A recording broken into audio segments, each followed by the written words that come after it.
안녕하세요. 사연을 부탁해입니다. 오늘의 사연을 소개하겠습니다.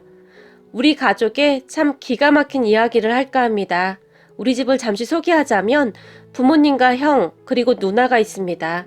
형과 누나는 이미 결혼을 한 상태이고 저는 결혼 생각도 별로 없고 그냥 시골 마을에서 부모님과 농사를 짓고 있습니다. 그런 우리 가족에게는 다른 가족들과 다른 것이 하나 있는데요. 우리 집은 아빠의 동생인, 그러니까 저에게는 작은 아빠 그리고 작은 엄마를 마치 우리 부모님처럼 챙기며 살고 있어요. 우리 아빠에게 작은 아빠는 아픈 손가락이었다고 합니다. 할아버지 할머니께서 늘 근심이 많으셨다고 하는데요. 그 시절에 병원을 그렇게 많이 다녔다고 하니 가족들이 얼마나 힘이 들었을지 이해가 되기도 합니다. 그런 작은 아빠는 다행히 큰 문제 없이 잘 컸고 작은 엄마와 만나서 결혼까지 했는데 제 어린 시절 기억에 할아버지와 할머니께서 우리 아빠를 붙들고 기뻐서 눈물을 그렇게 흘리던 모습이 생생히 기억이 나기도 합니다. 할머니는 작은 아빠가 결혼한 뒤 얼마 후에 돌아가셨는데 할머니가 눈을 감기 전 우리 막내 결혼하는 것까지 보고 갈 수 있어서 지금 눈을 감아도 원이 없다 라는 말을 했을 정도였어요. 하지만 그 뒤에도 작은 아빠의 삶은 평탄치가 못했는데요. 결혼하고 한참이 지나도 작은 아빠, 작은 엄마 사이에 아이가 생기지 않았어요. 물론 그 시절에 두 분이 검사 같은 걸 해본 것은 아니었지만 다들 작은 아빠의 몸에 이상이 있지는 않았을까 하고 추측만 해볼 뿐이었는데요. 그렇게 두 분에게는 평생토록 아이가 없었습니다. 그런 작은 아빠를 보며 돌아가신 할아버지는 불쌍한 것, 불쌍해서 어쩔까나, 내 업보다 내가 전생에 죄가 많아서 그런 거다. 항상 눈물을 흘리셨어요. 할아버지는 우리 엄마 아빠에게 만약 내가 잘못되면 니들이 우리 대진인 거다. 하나뿐인 네 동생 부부 니들이 신경 좀 써주거라 라는 말을 수시로 하셨어요. 아마도 작은 아빠 부부에게 자식이 없어서 걱정을 많이 하셨던 것 같아요. 거기다 우리 부모님 위로 큰아빠가 한 분 계셨는데 사업을 한다며 할아버지의 재산을 야금야금 가져간 뒤로는 연락도 없는 상황이었고 그러다 결국 할아버지가 돌아가셨다는 연락을 받고 억지로 내려온 듯 했는데 큰아빠 부부는 할아버지가 남긴 집 한 채마저도 본인들이 장남인이 가져가야 한다며 떼를 썼고 얼마 안 되는 돈 때문에 집안 시끄러워지는 거 싫다며 아빠와 작은아빠가 다 포기하고 그냥 다 줘버린 상황이었어요. 그 뒤로 큰아빠는 고향에 내려온 적도 거의 없었고 제사도 우리 부모님이 다 지냈어요.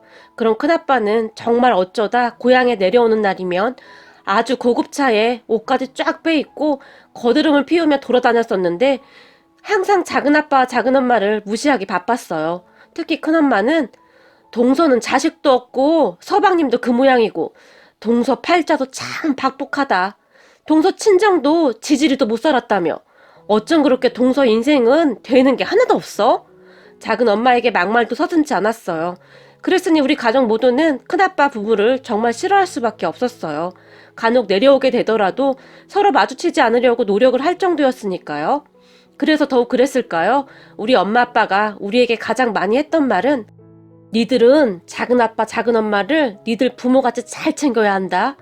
니들 작은엄마 작은아빠한테 가족이라고는 우리가 전부잖니? 라는 말이었어요. 그리고 우리 삼남매는 정말로 두 분을 친부모님처럼 생각하며 살아왔어요. 심지어 작은아빠 환갑 때 우리 삼남매가 작은아빠 친구분들을 모시고 식사를 하기도 했을 정도였어요. 가끔 사람들이 이상한 눈으로 보거나 그런 우리에게 자식들도 아닌데 뭘 이렇게까지 하나? 그렇게 한다고 친자식이 되나? 라는 말을 하기도 했는데요. 그 말을 듣던 우리 형이 부모한테 얼굴 한번 안 비추는 아저씨 자식들보다는 우리 같은 자식들이 더 낫지 않습니까?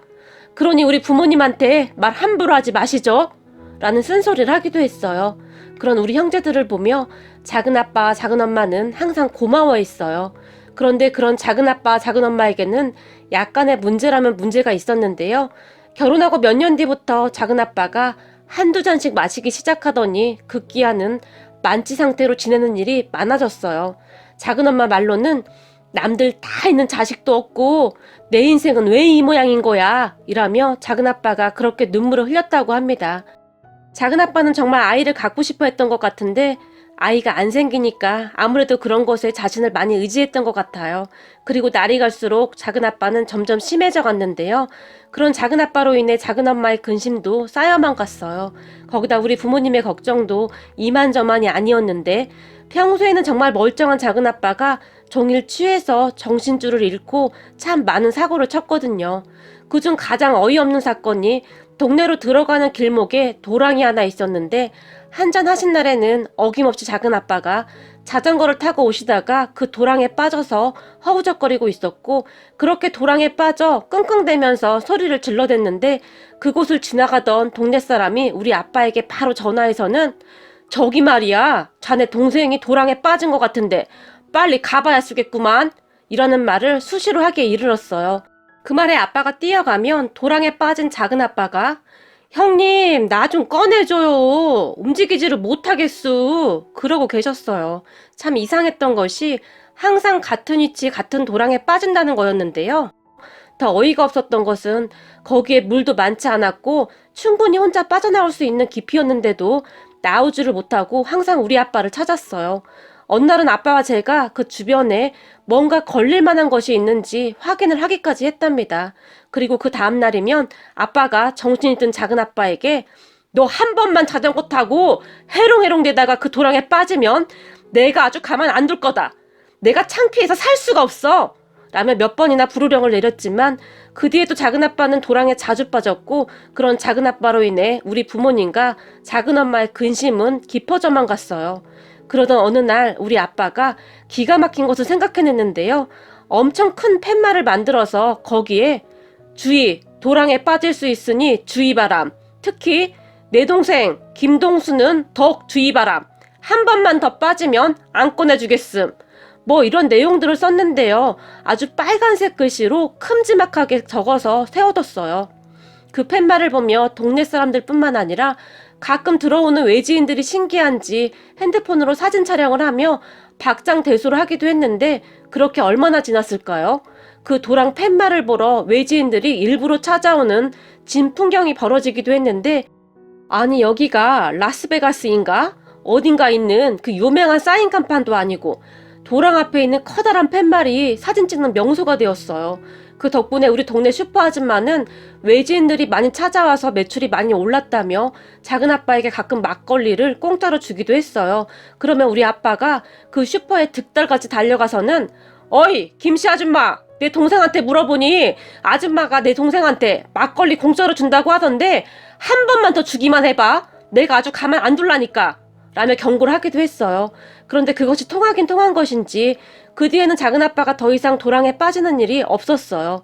다만 어느 날 팻말을 빼서 우리 집으로 가지고 와서는 형님 이건 고만 좀 치웁시다 라며 멋쩍은 표정으로 말을 했지만 너 그거 당장 그대로 세워둬. 안 그러면 돌아가신 아버지 사진 크게 뽑아서 그 옆에 더 크게 걸어둘라니까. 아빠가 작은아빠에게 화까지 내면서 말을 했고 그런 아빠의 상화에 결국 작은아빠가 도랑 옆에 팻말을 다시 꽂아주기까지 했어요. 그 뒤부터 작은아빠는 아무리 취해도 저 멀리서 팻말을 보고는 조심조심 자전거를 타고는 무사히 들어오게 되었어요. 하지만 작은아빠는 여전히 농사는 뒷전이었는데요. 그랬기에 그 농사를 우리 부모님과 저 그리고 작은엄마가 같이 했다고 보시면 될 것 같아요. 작은아빠와는 달리 작은엄마는 참 억척 같은 분이셔서 홀로 농사를 지었거든요. 그랬던 작은엄마는 우리 부모님을 믿고 의지할 수밖에 없었는데요. 형님 이건 어떻게 해야 해요? 아주버님 큰일 났어요 라며 아주 수시로 우리 집을 왔다 갔다 했으니까요. 우리 부모님도 우리 농사 스케줄을 잡기 전에 우선 작은엄마 농사 스케줄을 잡고 항상 작은엄마 농사를 도와준 뒤 우리 것을 시작하곤 했어요. 우리는 평생토록 그렇게 살아왔어요. 그 사이 작은아빠가 건강이 많이 안 좋아져서 병원에 입원하기도 했는데 그날 작은아빠를 작은엄마와 제가 병원에 입원시키고 같이 집으로 돌아오는 길이었어요. 작은엄마, 작은아빠가 저렇게 속 썩히는데 왜 이혼할 생각을 안 했어?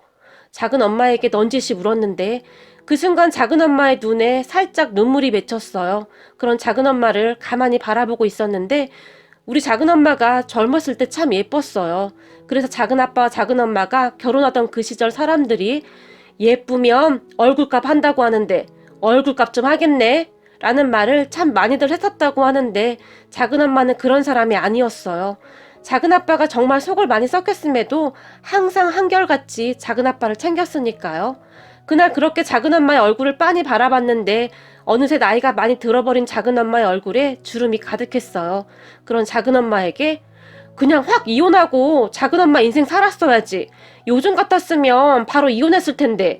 제가 다시 말을 했지만 그 순간 작은엄마가 눈가에 맺혀있던 눈물을 닦으며 그럴 수가 없었다. 네 작은아빠가 지금은 저렇게 되었지만 젊었을 때는 정말 어디 하나 나무랄 데가 없는 사람이었어. 우리한테 애가 하나만 있었어도 저리 되진 않았을 텐데 라고 말을 하던 작은엄마가 깊은 한숨을 내쉬었는데요. 그게 작은엄마 잘못은 아니잖아. 아빠 말로는 아무래도 작은아빠 몸이 약해서 그런 것 같다고 하던데. 제가 다시 말을 했지만 누구 잘못인 게 뭐가 중요해. 그냥 애가 안 생긴다는 게 마음 아픈 것 뿐이지. 작은엄마가 안타까운 듯이 말을 했어요. 그런데 그때 작은엄마가 정말 놀랄만한 말을 해줬는데요. 사람들이 나보고 왜 그리 사냐고 다들 뭐라고 하긴 했다.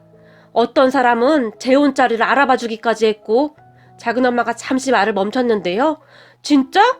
그럼 그때 뒤도 돌아보지 말고 그냥 가지 그랬어. 그럼 이렇게 고생하진 않았을 텐데. 제가 안타까운 듯이 말을 했는데 그때 저는 진심이었어요. 항상 고생만 하는 작은엄마가 참 안타까웠거든요. 하지만 그런 제 말을 듣던 작은엄마가 근데 나는 절대 그럴 수가 없었다. 왠지 아니? 네 작은아빠가 우리 엄마에게 그렇게 잘했거든. 내 위로 오빠가 한 명 있는데 그 오빠가 개차반도 그런 개차반이 없었어. 사업한다 뭐한다 그러면서 친정 재산을 야금야금 빼갔는데 나중에는 친정엄마가 혼자 살던 친정집까지 날아가게 생겼더구나. 그 말을 듣고 내가 얼마나 눈물을 흘렸는지 몰라. 근데 네 작은아빠가 우리 친정엄마를 그렇게 잘 챙길 수가 없었어. 우리도 없는 살림에 네 작은아빠가 먹을 거 안 먹고 입을 거 안 입고 매달 조금씩 생활비도 보태드리고 그렇게 잘할 수가 없었어. 그리고 우리 엄마가 좋아하는 것들을 나보다 더 많이 알고 있을 정도였어.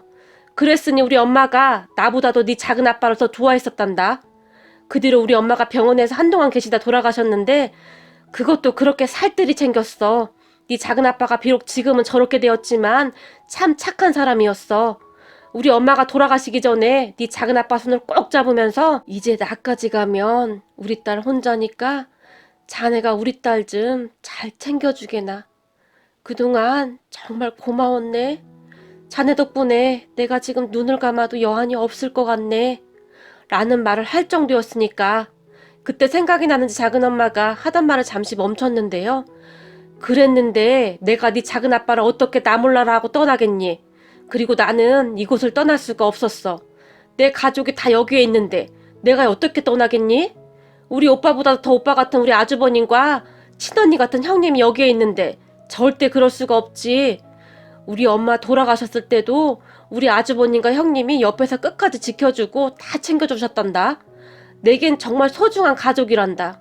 내 가족이라고는 그분들밖에 없는데 내가 어떻게 그분들을 떠나서 살 수가 있겠니? 네 작은아빠가 그러고 다녀서 힘든 것보다 그분들이 사랑으로 감싸주는 게 더 컸기에 나는 다 참을 수 있었다. 그러니까 너도 작은아빠 너무 미워하지 말거라. 참 인생이라는 것이 그렇더구나. 작은엄마가 저에게 당부까지 했어요. 그런 작은엄마의 말을 들으니 작은엄마의 마음이 이해가 되기도 했어요.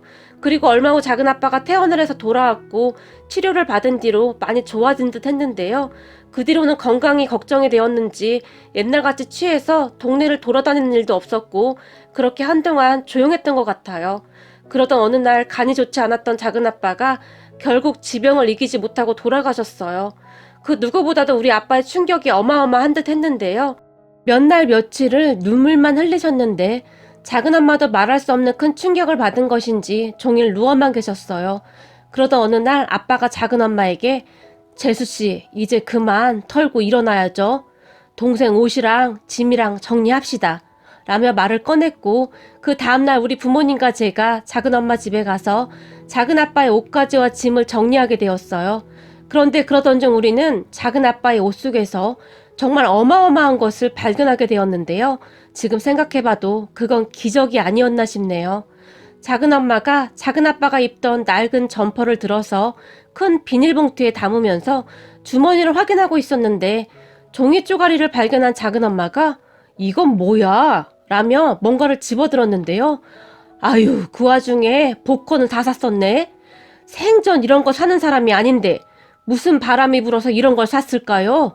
작은 엄마가 별일이라는 표정으로 그 복권을 구겨버렸는데요. 그 모습을 보던 아빠가 복권이요? 라고 묻고는 작은 엄마가 구겨버린 복권을 건네받았는데 그런 아빠를 보며 에이, 보실 필요도 없어요. 그게 당첨됐으면 벌써 난리를 쳤겠죠. 그냥 뒀겠어요. 작은 엄마가 그냥 버리라고 했고 그렇지요. 이눈 팔자에 복권은 무슨 복권이겠습니까? 라며 말을 하고 아빠가 복권을 휴지통에 버리려고 했는데 옆에 있던 우리 엄마가 그 복권을 저에게 주면서 그래도 작은 아빠가 남긴 유품인데 네가 한번 맞춰보거라. 혹시 아니? 라며 제게 던졌어요. 하지만 엄마도 그다지 신경 쓰지 않는 듯 했는데요. 제가 복권을 집어들고는 핸드폰으로 날짜와 번호를 확인해 봤는데 이상하게 얼추 맞는 것 같았어요. 순간 제 가슴이 콩닥콩닥 뛰기 시작했고 입술이 바짝바짝 마르는 것 같았어요. 그리고 제 입에서는 엄마? 엄마! 지금 그러고 있을 때가 아닌 것 같은데? 뭔가 잘못된 것 같아. 그럴 리가 없잖아? 그 말이 뚝 하고 튀어나왔는데요. 제 말을 듣던 엄마가 뭘 그럴 리가 없어. 빨리 작은 아빠 유품 정리나 해. 라고 말을 했는데 엄마?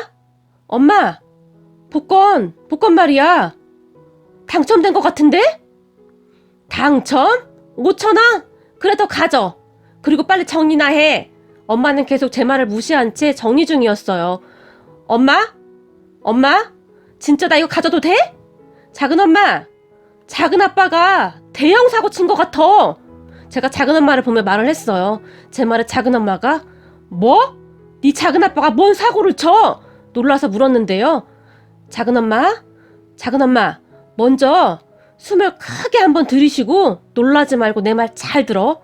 엄마 아빠도 심장 꽉 붙들어 매. 이제 작은 엄마 인생 끝났어. 작은 엄마 좋아하는 소고기 이제 평생토록 맨날 먹을 수 있어. 그것도 1등급 한우로만. 제가 흥분한 채 말을 했는데요. 그게 뭔 소리야? 라며 다들 저만 바라보고 있었어요. 1등이야? 설마 너 지금 뻥 치는 거지? 엄마가 물었고 엄마 마지막으로 이거 진짜 나 가져도 돼? 나 이거 가지고 그냥 조용히 사라져 줄게. 그동안 키워줘서 정말 고마웠어. 작은 엄마도 그동안 고마웠어. 그럼 나는 이만 사라져 줄게. 라며 제가 복권을 주섬주섬 주머니에 집어 넣었는데요. 엄마가 아빠를 보며 여보! 유진이 저거 잡아! 유진이 꼭 붙들고 있어봐! 그렇게 저는 엄마와 아빠에게 붙들려 있었고 무슨 영문인지도 모른 채 작은 엄마가 제 주머니를 뒤졌는데요. 그렇게 복권을 꺼내서는 엄마에게 주었는데 엄마가 제 핸드폰을 강제로 빼앗더니 번호를 맞추기 시작했어요. 그리고는 동서, 내 볼 좀 꼬집어봐. 이거 꿈 아니지?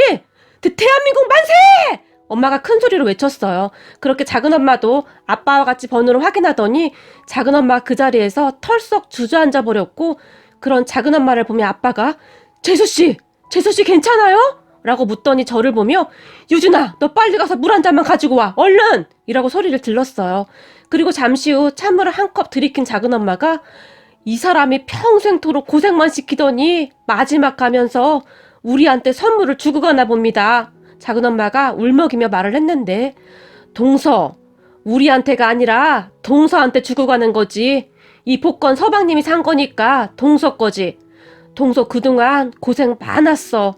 이렇게 잘 살아줘서 항상 고마웠는데 드디어 우리 동서한테도 해 뜰 날이 오는구만. 엄마가 작은 엄마를 꼭 안아주며 말을 했어요. 그런 엄마의 말을 듣던 작은 엄마가 에이, 무슨 말이에요. 아주버님과 형님이 저보고 항상 가족이라고 했잖아요. 그러니 우리 모두 거죠. 그럼 형님은 지금껏 저를 가족으로 생각 안 하신 거예요? 말로만 가족이라고 하신 거예요? 작은 엄마가 서운하다는 목소리로 말을 했지만 동서가 그동안 얼마나 고생했어. 그러니까 하는 소리지. 동서 이제 이 돈으로 편히 살면 되겠다. 우리가 그동안 동서 힘들게 살아서 항상 마음 아팠는데 이제야 마음이 좀 편해지네. 엄마가 눈물을 쏟으며 진심으로 축하해줬어요. 하지만 작은엄마는 우리 가족 이제 고생 끝이에요. 아주버님, 형님, 우리 이제 즐겁게 살아요. 그동안 저 때문에 고생만 한 두 분한테 저도 은혜 갚을 날이 왔네요. 작은엄마가 활짝 웃으며 말을 했어요. 그리고는 아이고 이런 미련퉁이 같은 양반아. 복권을 샀으면 맞춰볼 생각을 해야지. 같이 있었으면 얼마나 좋았어 그래. 작은엄마는 돌아가신 작은아빠가 생각이 나는지 눈물을 쏟았어요. 그렇게 우리는 주말이 지나가기만을 손꼽아 기다리며 주말 내내 가족들이 돌아가면서 불침번을 서며 작은엄마 집을 철통같이 경호하느라 다크서클이 턱 밑까지 내려올 지경이었어요. 그리고는 월요일날 모두가 서울로 상경해서 복권을 바꾸러 갔고 작은엄마가 통장에 입금된 돈을 딱 반으로 나눠서 우리 부모님에게 드렸어요. 우리 부모님이 거절했지만 작은엄마는 절대 안 된다며 정확히 나눠 가졌고 복권을 맞춘 저도 꽤 많은 돈을 받았답니다. 형님, 우리도 이제 맛있는 것도 먹으러 다니고 여행도 다녀봐요. 그 머시기 북극 하와이 말고 미국에 있는 진짜 하와이? 거기도 가봐요. 우리도 이제 좀 즐겁게 살아봐요. 라며 활짝 웃었어요. 그때 우리 부모님과 작은엄마의 삶이 많이 달라졌는데요. 평생 농사일만 하던 분들이었기에 조금씩 여유를 가지고 즐기며 살고 싶다고 하셨거든요. 우리 삼남매도 그런 부모님과 작은엄마를 적극 응원해드렸어요. 어느 날은 엄마가 작은엄마 집에 마실을 갔는데 엄청 비싼 화장품을 어디서 사셨다는데 두 분이서 한껏 멋을 내고 우리 집으로 들어오셨어요. 그런데 두 분의 얼굴을 보며 제가 뒤로 넘어가 버리고 말았는데요. 아니, 여자 강씨 두 명이 들어오는 줄 알았어요. 얼굴은 밀가루를 뒤집어 썼는지 얼굴이 새하얀 데다가 입술은 새빨간 립스틱을 칠했는데 마치 흰색 도화지에 빨간색 크레파스를 칠해놓은 것 같았어요. 그 모습을 보며 에이구머니나 얼굴에 도대체 뭔 짓들을 한 거야? 라며 아빠가 경기를 할 정도였어요. 그런 아빠를 보며 왜요? 우리가 평생 농사만 짓다 보니 얼굴이 너무 까맣다고 해서 화장 한번 해본 건데 엄마가 울상을 지었고 당장 지우지 못해? 꿈에 나올까봐 무섭다. 아빠가 소리를 지르며 막내야, 네 엄마랑 작은엄마 사진 좀 찍어봐라. 이거 네 형이랑 누나한테 보내줘야겠다. 아니다. 우리 동네 노인정에 딱 붙여놓으면 다들 좋아하겠구만. 이라며 두 분을 놀렸어요. 그 말에 엄마와 작은엄마가 씩씩거리며 화장을 지우기도 했어요. 그 모습을 가만히 보고 있는데 두 분이 정말 환상의 콤비가 따로 없더라고요. 그리고 얼마 후에 우리 아빠가 난생 처음으로 좀 비싼 자동차를 사셨어요. 저와 같이 자동차를 보러 갔는데 자동차를 보는 내내 아빠는 같은 질문만 했어요. 막내야, 이 차가 네 큰아빠가 타던 차보다 좋은 차냐? 라고 말이죠.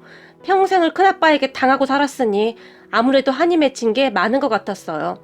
그렇게 아빠는 큰아빠가 타던 자동차보다 좋은 자동차를 샀고 그 좋은 자동차에 엄마와 작은엄마를 태우고 동네를 몇 바퀴씩 돌기도 했고 그러다가 지겨워지면 읍내로 마시를 나가기도 했어요. 참 재미있는 것이 말이죠. 세 분이서 무슨 세트도 아니고 항상 같이 다녔어요. 그렇게 우리 가족의 삶은 정말 많이 나아졌는데요.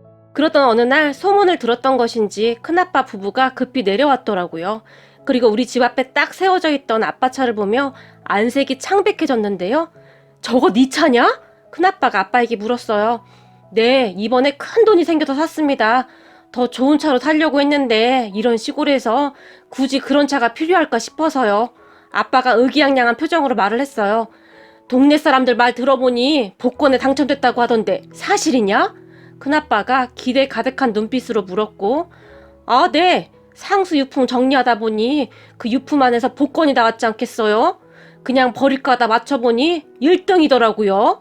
그때 그거 보고 심장이 어찌나 떨리든지 지금도 꿈인지 생시인지 모르겠는데 재수씨가 당첨금 반을 뚝 떼줬어요. 아빠는 그때가 다시 생각나는지 얼굴이 상기되어 있었어요. 뭐야? 왜 니들끼리만 나눠가져? 나도 상수 형인데. 그 순간 큰아빠 입에서 그 말이 툭 하고 튀어나왔는데요. 아무래도 우리 아빠가 항상 큰아빠가 원하는 대로 해줬기 때문에 그날도 우기면 얼마라도 받아갈 수 있다는 생각을 했던 것 같은데요. 아니 생각해봐라. 나도 상수형인데 당연히 지분이 있는 거지. 근데 나한텐 이 딱 다물고 니들끼리만 헤쳐먹어? 니들이 인간이냐? 라는 말도 안 되는 말을 했거든요. 그런 큰아빠를 보며 제가 불안해하고 있었는데 아빠가 또다시 큰아빠에게 휘둘릴까봐 상당히 불안했거든요. 그런데 그런 큰아빠의 말을 듣던 아빠가 형님, 사람이 살면서 말이요. 최소한의 사람의 도리라는 것이 있어. 형님이 아버지 재산 탈탈 다 털어가 놓고 아버지 제사 한번 참석한 적 있어? 그나마 남아있던 얼마 되지도 않는 아버지 집마저 처분해 갔으면 가서 조용히 사시오. 지금 어디 와서 말도 안 되는 생떼를 부리는 거요? 내 참 어이가 없어서. 아빠가 기가 막힌 표정으로 말을 했어요. 그런데 그런 아빠의 말에 네가 그렇게 나온다 이거지? 그럼 나도 변호사 고용할 테니 한번 법적으로 싸워보자꾸나. 집안 풍비박산 한번 내보자꾸나. 저 세상에서 아버지 어머님이 아주 좋아하겠구만. 큰아빠가 큰 소리로 말을 하며 아빠의 눈치를 봤지만 형님, 전에는 내가 그냥 다 참았는데 이제부터는 절대 안 참겠소. 이게 변호사 고용한다고 해결될 일이요? 추하니까 그만 억지 부리고 올라가서. 아빠가 큰아빠를 있는 힘껏 째려보며 말을 했어요.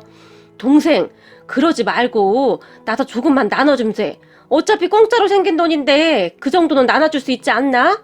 지금 내가 사업이 힘들어서 그러는데 조금만 도와주면 내가 평생 은혜는 잊지 않고 살겠네. 라며 부탁을 했지만 됐소이다. 우리는 지금 재수씨 좋아하는 소고기 먹으러 가야 하니까 그만 올라가요. 우리 많이 바쁘거든요. 라고 말을 하던 아빠가 다시 저를 보며 유준아, 네 작은 엄마한테 연락해서 저번에 서울 백화점 가서 산 옷 입고 나오시라고 해라. 오늘 우리 멋진 데 가서 고기 좀 썰어보자. 라며 큰 소리로 말을 했어요. 그런 아빠를 보며 동생, 그러지 말고 나 좀 살려주게나. 지금 우리 가게 망하기 직전이야.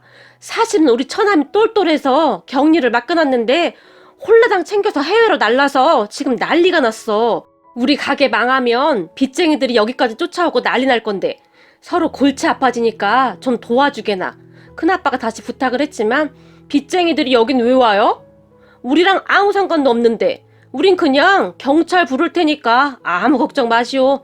그리고 우리 곧 하와이 갈 거라 집을 좀 오래 비울 텐데 알아서 하시구려. 라고 말을 하며 큰아빠의 손을 매몰차게 뿌리쳐버렸어요. 그런 아빠를 보며 아빠도 그동안 쌓인 게 참 많았구나 싶었는데요. 아빠는 절대 큰아빠를 도와주지 않았고 다급해진 큰엄마, 큰아빠가 아빠 몰래 작은엄마를 찾아가서 재수씨 어차피 물려줄 자식도 없고 돈도 많은데 우리 좀 살려주세요. 지금 정말 다급해서 그럽니다. 라고 거의 빌다시피 했다는데요. 아이고 어쩌죠? 저는 가진 돈이 하나도 없어요. 작은엄마가 대답을 했다는데요. 동서, 그 복권 당첨된 거 있잖아. 그 돈 조금만 보태주면 될 것 같은데 부탁 좀 할게. 그리고 그동안 내가 동서한테 서운하게 한 건 정말 미안해. 큰엄마가 말을 했다는데요. 저 진짜 돈이 없어요. 제 거는 우리 아주버님이 다 관리하셔서 저는 그냥 돈 타서 쓰고 있어요. 제가 워낙 아는 것이 없고 해서 아주버님이 관리해주고 있으시거든요. 그냥 은행에 제일 안전하다고 절대 다른 거 하지 말라고 하셔서 은행에 있긴 한데 저는 아무것도 몰라요. 라고 대답을 했다네요. 그리고 그 모든 것은 혹시 몰라 우리 아빠가 작은 엄마에게 연습시킨 말이기도 했어요. 돈 있다고 하면 여기저기서 쫓아올까봐 그냥 그렇게 말하라고 시킨 것이죠. 나는 아무것도 몰라요. 우리 아주버님한테 물어보세요. 라고 말이죠. 그리고 아빠 말을 정말 잘 들었던 작은 엄마는 정말이지 아빠가 시키는 대로 말을 했다는데 토시 하나 빼놓지 않고 똑같이 했더라고요. 그렇게 큰아빠 부부가 작은 엄마를 보며 인정머리 없는 것들 잘 먹고 잘 살아라 라며 소리소리를 지르며 갔다고 하는데요. 얼마 되지 않아 큰아빠 가게가 문을 닫았다는 소리를 들었어요. 그렇게 얼마나 지났을까요? 큰아빠 부부가 다시 고향에 내려왔는데요. 이번에는 무슨 보험 가입 신청서 같은 것을 들고 와서는 네 형수가 얼마 전부터 보험 일을 시작했는데 이거 하나 정도는 들어줄 수 있지? 라며 아빠에게 물었다는데 우리가 보험이 뭐가 필요해요? 돈도 많은데 아프면 내 돈 가지고 병원 가면 되지. 우리는 필요 없습니다. 라고 딱 잘라서 말해버렸어요. 작은 엄마에게도 찾아갔다는데 저는 아무것도 몰라요. 우리 아주버님이 알아서 해서요. 라는 말만 했다고 하네요. 그렇게 큰아빠 부부가 우리 부모님과 작은 엄마에게 할 말 못할 말을 잔뜩 하며 씩씩거리며 올라갔는데요. 그런 큰아빠 부부를 보며 정신 차리려면 아직도 멀었어. 아직도 한참 고생해야 해. 라는 말만 중얼거릴 뿐이었어요. 그 뒤 우리 부모님과 작은엄마는 아빠가 운전하는 차를 타고 맛집들을 순방하며 다니고 있는데요. 복권 1등 당첨된 사람들 치고는 참 순박하게 살고 있답니다. 물론 저는 여전히 농사를 짓고 있고 말이죠. 단지 삶이 조금 더 여유로워졌다고 해야 할까요? 우리 아빠는 항상 뱁새가 황새 따라가다가 가랑이 찢어진다고, 사람은 항상 분수에 맞게 살아야 하는 거야 라는 말을 하면서 나름 행복하게 살고 있답니다. 앞으로 우리 가족 모두 지금처럼만 행복하게 살았으면 좋겠네요. 오늘의 사연은 여기까지였습니다. 즐겁게 보셨다면 구독, 좋아요 부탁드립니다. 고맙습니다.